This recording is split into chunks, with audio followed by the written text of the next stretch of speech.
You ever see someone look down on another person like they're not even human, just because of the way they dress or how much money they don't have? Well, today's story is going to shake you. A powerful VIP, dressed in designer clothes, walking like he owns the place, calls out a poor man in front of everyone. And not just that, he crosses a line. A racial comment slips out. The room goes quiet. You can feel that gut-wrenching silence, right? Now here's the real question. How does someone with everything, money, fame, status, end up getting humbled by the very person he humiliated? Stay with me, because the answer to that is deeper than you think. And by the end of this video, you'll understand something about life that even the rich sometimes forget. If you've ever felt underestimated, judged for your background, the clothes you wear, the job you work, or even your accent, this story is for you. I'm talking to the fighters, the quiet dreamers, and the people who've been told they're not enough. Because today you're going to see something powerful. The moment when truth breaks ego. This isn't just about money, it's about values, family, and what makes someone really rich. Let me tell you, what unfolds next will make you rethink everything you thought you knew about success and respect. But I won't give it all away yet. We're diving into a moment that starts with public shame, but ends in a revelation that leaves everyone speechless. The poor man, he's not who they thought he was, and the VIP, let's just say his world is about to be turned upside down in the most unexpected way. So if you've ever wondered what happens when someone finally sees the truth behind the person they judged, don't go anywhere. Because what comes next will flip the whole story on its head. The sun had barely broken through the clouds that morning when the city's most upscale cafe opened its doors to its usual stream of early risers. Executives in tailored suits, influencers filming latte, art for their next day in the life vlog, and ambitious freelancers clicking away on their MacBooks. Among them walked a man who carried himself like a storm in a silk suit. His Rolex caught the light as he brushed past people without looking. Staff called him Mr. Whitmore under their breath, careful to keep their tone respectful, but not warm. Everyone knew him. No one liked him.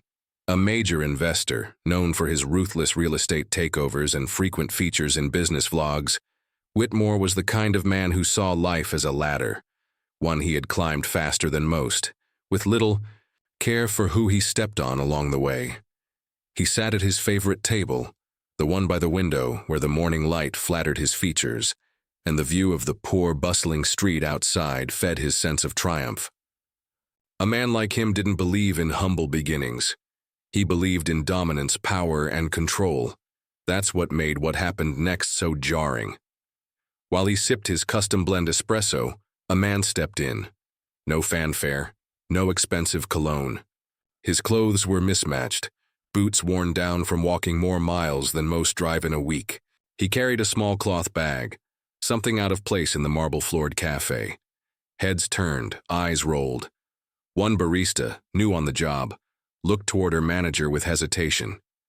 And then Whitmore did what no one expected. He stood up, walked over to the man, and made a scene. "What are you doing here?" His voice sliced through the low chatter. "You think this is some kind of soup kitchen? You reek of the street." The cafe froze. The poor man looked up, calmly, not angry. Just tired. He didn't argue, didn't defend himself. He simply said, "I'm here to meet someone." But Whitmore laughed, the kind of laugh that wasn't about humor, but about power. "Who would meet you here? You probably wandered in by accident. Let me guess. You thought if you sat long enough, someone might hand you a croissant out of pity." Some of the younger customers looked down, uncomfortable. A few recorded the exchange, sensing this might become one of those viral, rich versus poor social experiment moments. But others just stayed silent, not wanting to risk getting involved. It was the kind of cruelty that didn't yell. It whispered, just loud enough to humiliate. Whitmore returned to his seat with a smirk, not knowing that this one act of arrogance would soon unravel the empire he had built.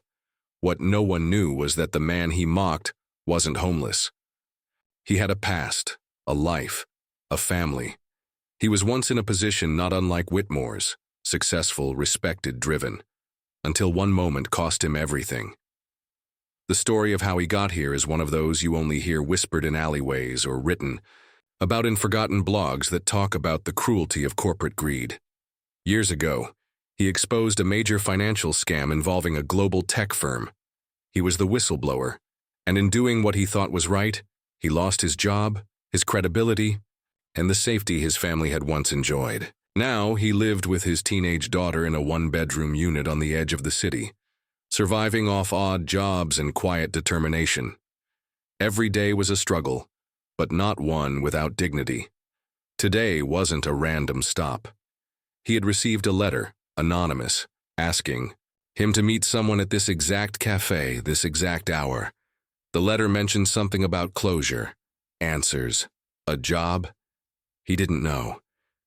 But hope had brought him here, despite the fear of being turned away, and despite knowing people like Whitmore never looked at men like him as equals. But fate has a way of turning the tables when you least expect it. Unbeknownst to Whitmore, sitting 2 tables away was a young woman in her early 20s, filming her latest day in the life TikTok. She had captured the entire confrontation on camera, every word, every insult, every arrogant sneer. But something about the poor man's quiet strength struck her. That look in his eyes, like he'd seen more than anyone in that cafe would ever understand, made her pause. She stopped recording. Instead of uploading it like viral clickbait, she walked over and offered the man her seat, bought him a coffee, and asked him his name. Not because she wanted content, but because something didn't feel right about the way this all went down. As they talked, something clicked. The man wasn't just humble. He was intelligent, articulate, and wise in a way that most CEOs pretended to be on stage, but rarely were in private. She was a marketing intern, struggling to find real mentors in an industry obsessed with image. Something about him felt grounding. He asked about her work, encouraged her to take creative risks, and offered ideas that no professor or boss ever had. And in those 15 minutes, she decided to help him, not because he needed charity, but because he deserved opportunity. Meanwhile, Whitmore received a call that shook his morning. A major deal, one he'd been working on for 6 months, was collapsing. A leak had exposed sensitive negotiations, and now investors were pulling out. His lawyers were scrambling, PR teams spinning, and that was just the beginning. Within hours, a blog post surfaced, anonymous, but detailed. It laid out a history of unethical business deals, mistreatment of staff, and abuse of influence in city contracts, and at the center of it all, Whitmore. The blog went viral, Reddit threads exploded. Exposing the real face of greed, one headline read. TikTokers jumped on it. Whitmore exposed trended. But the most shared video? The clip of him shaming the poor man in the cafe. Still, the poor man never gloated. He didn't even post a response.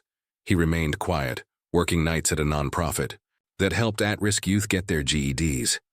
But things were changing. Journalists started contacting him. A lawyer from a firm known for defending whistleblowers offered to represent him pro bono. And most surprisingly, a letter arrived at his apartment, handwritten, sealed. The same handwriting as the cafe invitation. It read, "You're not alone. What they took from you isn't gone.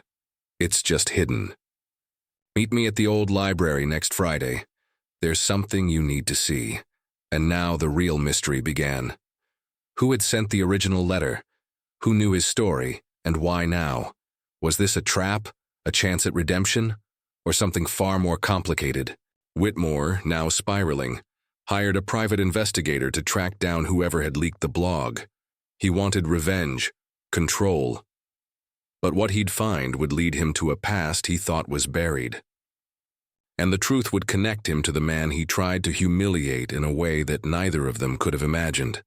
The next part of this story goes beyond revenge and ego. It cuts into secrets, family ties, and betrayals from decades past. As the poor man prepares to follow the next clue, and Whitmore fights to salvage his crumbling empire, one question looms over them both. What happens when the people you look down on Hold the keys to your future. You're going to want to stick with me for this. Because this story, it's only just getting started. The old library stood at the edge of the city, its once grand facade now weathered by time. Ivy crawled up its stone walls and the wooden doors creaked with age. Inside, dust motes danced in the shafts of sunlight filtering through stained glass windows. The poor man, whose name was Samuel, stepped inside, clutching the letter that had summoned him here. The air was thick with the scent of old books and memories. He walked past rows of ancient tomes until he reached a reading room at the back. There, seated at a long oak table, was a woman in her late 50s, her silver hair pulled back into a neat bun. She looked up as he approached, her eyes reflecting, mix of recognition and sorrow. "Samuel," she said softly, "it's been a long time." He paused, trying to place her face. "Do I know you?" She offered a faint smile. "Not directly. But I knew your father. We worked together years ago, before everything changed." Samuel's heart skipped a beat. His father had been a journalist, one who had uncovered corruption and paid the price. "You knew him?" She nodded. "He was a good man. He believed in truth, justice, and he wanted you to have this." She slid a worn leather journal across the table. Samuel opened it, revealing pages filled with notes, clippings, and names. One name stood out: Whitmore. This connects to him?" Samuel asked, his voice trembling. "Yes," she replied. "Your father's last investigation was into Whitmore's dealings. He believed Whitmore was involved in something much bigger than anyone realized." As Samuel delved deeper into the journal, a web of connections began to emerge. Business deals, political ties, and a series of mysterious disappearances. The pieces were starting to fit together, painting a picture of a man who had built his empire on the ruins of others. Meanwhile, Whitmore was unraveling. The leaked blog post had triggered a cascade of events. Investors were withdrawing, partners were distancing themselves, and the media was circling like vultures. In a desperate attempt to salvage his reputation, he agreed to a live interview on a popular news channel. The interviewer, known for her hard-hitting questions, didn't hold back. "Mr. Whitmore, how do you respond to the allegations of corruption and exploitation?" Whitmore forced a smile. "Baseless claims. Jealousy from those who couldn't achieve what I have." "But what about the video of you shaming a man in a cafe?" "Many see it as a reflection of your character." He shifted uncomfortably. "A momentary lapse in judgment. We all have them." The interview went viral, but not in the way Whitmore had hoped. Public opinion turned further against him, and protests began outside his corporate headquarters. Back at the library, Samuel and the woman, whose name was Eleanor, continued to piece together the puzzle. They discovered that Whitmore's rise had been facilitated by a secret society of elites who manipulated markets and silenced dissent. Samuel's father had been on the verge of exposing them when he died under suspicious circumstances. Eleanor revealed that she had been part of the society, but had left after witnessing their ruthlessness. She had kept the journal hidden, waiting for the right moment to pass it on. As the days passed, Samuel found himself torn between seeking justice and protecting his daughter from the dangers that came with it. He knew that confronting Whitmore and the society could put them both at risk, but the truth had a way of demanding to be heard. One evening, as Samuel walked home, he noticed a black car trailing him. He quickened his pace, turning down alleys and side streets, but the car persisted. Suddenly, it accelerated and screeched to a halt beside him. Two men in suits stepped out. "Mr. Samuel," one said, "we need to talk." Before he could react, they grabbed him and pulled him into the car. The next thing he knew, he was in a dimly lit room, facing Whitmore himself. "You've been digging where you shouldn't," Whitmore said coldly. "I suggest you stop before someone gets hurt." Samuel met his gaze. "You can't silence the truth." Whitmore leaned in. "Truth is subjective. Power defines reality." Samuel realized then that Whitmore was more dangerous than he had imagined, but he also knew that he couldn't back down. The legacy of his father, the future of his daughter, and the countless lives affected by Whitmore's actions depended on him. As he was released and left to ponder his next move, Samuel understood that the battle ahead would be perilous, but he was no longer alone. With Eleanor's help and the journal's revelations, he had the tools to challenge the empire built on lies. And so, the stage was set for a confrontation that would expose the depths of corruption and test the limits of courage. The tension in the city was palpable. Whitmore's empire was crumbling, yet his reach remained sinister and far-reaching. Samuel had returned to Eleanor's refuge, the journal now fully deciphered, revealing not just the web of corruption, but also the hope embedded in the truth. Every name uncovered, every secret ledger found, deepened the stakes. Yet with every piece of evidence came a new threat. Samuel's world no longer felt safe, not just for him, but for the people he loved. Eleanor's warnings echoed in his mind. They control more than money. They control silence. The secret society wasn't just a group of ruthless businessmen. It was a network of power brokers, politicians, and influencers who thrived on wealth and intimidation. Samuel realized that exposing Whitmore alone wouldn't dismantle the system. The rot was deeper, more pervasive than he had imagined, but that did not mean he should stop. The community he grew up in, the people dismissed and shamed by elites like Whitmore, deserved justice. Meanwhile, Whitmore grew more desperate. Public opinion was against him, but his true strength lay behind closed doors. He used threats, bribes, and even violence to maintain control. Samuel's brief encounter in the dark room was a chilling reminder of how far Whitmore was willing to go. Yet this confrontation also gave Samuel a new resolve. He would fight not just for himself, but for every person left powerless by greed and cruelty. In a surprising twist, Samuel found an unexpected ally in an investigative journalist who had been tracking Whitmore for years, but lacked the critical evidence the journal provided. Together they planned a bold move, a live, unfiltered broadcast revealing everything: the journal's contents, the secret society's operations, and the truth about Samuel's father's death. This broadcast would be their last best chance to break the silence and let the world see behind the curtain of wealth and power. As the night of the broadcast approached, the city seemed to hold its breath. Samuel wrestled with fear and hope, knowing that this moment would change everything. At the broadcast studio, cameras rolled as Samuel spoke directly to the viewers, telling his story: the pain of being shamed by Whitmore, the courage to seek justice, and the importance of family and integrity over money and status. His voice trembled but carried the weight of truth. The live stream exploded online, reaching millions within minutes. Comments poured in, some supportive, some skeptical, but most demanding change. The viral hashtags, "Justice for Samuel" and "The Fries Expose Whitmore," began trending nationwide. For the first time, the invisible strings pulling society's darker corners were visible to all. Whitmore's reaction was swift and furious. He tried to discredit Samuel, calling him a liar and a troublemaker. But with the overwhelming evidence and public pressure mounting, his influence rapidly deteriorated. Several high-profile members of the secret society distanced themselves, fearing legal and reputational ruin. In an unexpected turn, a federal investigation was launched, led by officials who could no longer ignore the public outcry. The legal system, often slow and compromised, began moving with unusual speed. Whitmore faced charges ranging from fraud to conspiracy. His empire, built on deception and oppression, started to crumble piece by piece. As the dust settled, Samuel found himself walking through the streets of his neighborhood, greeted not with shame, but with respect. People who had once been silent now spoke openly, sharing their stories and standing united.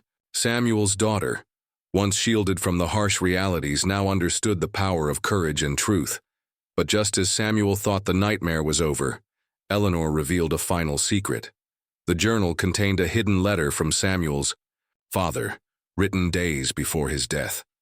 It confessed not just to uncovering Whitmore's crimes, but hinted at a betrayal closer to home. Someone within Samuel's own circle had turned against his father, fearing exposure more than anything. This revelation shattered Samuel's sense of victory, reminding him that truth and justice were never simple or clean. The battle against corruption was ongoing, a cycle of light and shadow. Yet in this complexity, Samuel found clarity. Family was indeed more than wealth. It was about trust, sacrifice, and standing up even when the world seemed against you. His journey was not just a fight against a single villain, but a testament to the strength found in resilience and unity. As the screen fades to black, the question lingers. How far would you go to protect the truth? And what would you sacrifice? For those you love, thank you for watching, and don't forget to like, share, and subscribe for more stories of inner strength and resilience. Until next time, stay strong, stay brave, and never forget your worth.